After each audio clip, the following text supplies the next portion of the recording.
Halo semuanya, perkenalkan nama saya Handi Kalintang Ramadan. Di sini saya akan membahas sedikit tentang pentingnya dokumentasi dalam tindakan fisioterapi.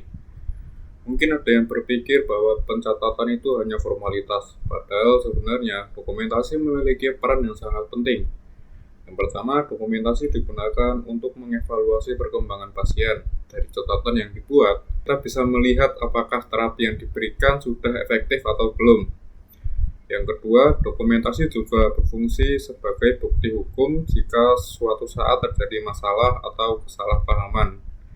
Data yang sudah dicatat bisa menjadi dasar yang jelas. Selain itu, dokumentasi yang baik juga menunjukkan bahwa tenaga kesehatan bekerja secara profesional dan bertanggung jawab. Oleh karena itu, setiap tindakan yang dilakukan sebaiknya selalu dicatat dengan lengkap dan jelas. Karena pada akhirnya, catatan yang lengkap dapat melindungi semua pihak, baik pasien maupun tenaga kesehatan. Terima kasih.